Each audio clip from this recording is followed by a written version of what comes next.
ایک بدو آیا، کہنے لگا اے محمد، آپ نے کہا لبیک۔ اب بدتمیزی کا جواب ہمیشہ محبت سے دیتے تھے۔ کہنے لگا تین باتیں سمجھ میں نہیں آتی تمہاری۔ آپ نے کہا کیا؟ کہ تم کہتے ہو ہم باپ دادے کا دین چھوڑ کر تیرے دین پر آئیں گے، ہم کیوں چھوڑیں گے؟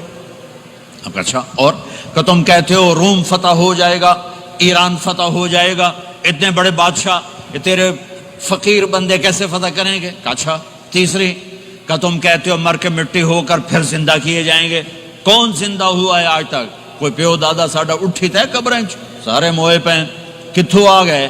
آپ مسکرائے، آپ نے کہا لعلک تطول بک الحیا، انشاءاللہ تیری زندگی لمبی ہوگی، تو دیکھے گا سارا عرب میرا کلمہ پڑھے گا، ایران اور روم بھی ٹوٹ کے آئے گا، اور باقی رہے گی تیسری بات مر کے اٹھنے والی، تو اس دن تیرا ہاتھ پکڑ کے تجھے بتاؤں گا۔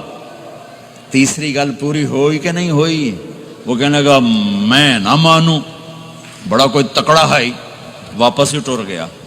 جب مکہ فتح ہوا، عرب مسلمان ہو گئے، کہنے لے بھی ایک غلطہ ہو گئی۔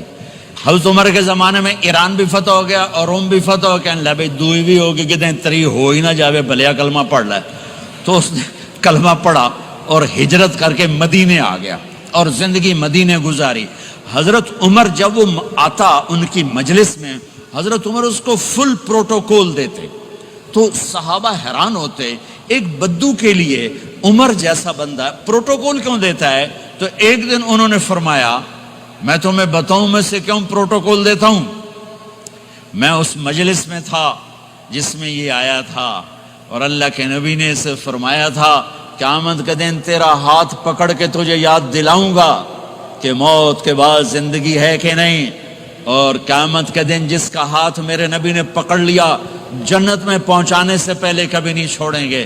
لہٰذا یہ بڑا خصوصی آدمی ہے، اس کو میرے نبی نے پکڑ کے جنت میں پہنچانا ہے۔ میرے بھائی بہنوں، میں یہ کہنے آیا ہوں اپنے ہاتھ چھڑا کر نبی کے ہاتھوں میں دے دو۔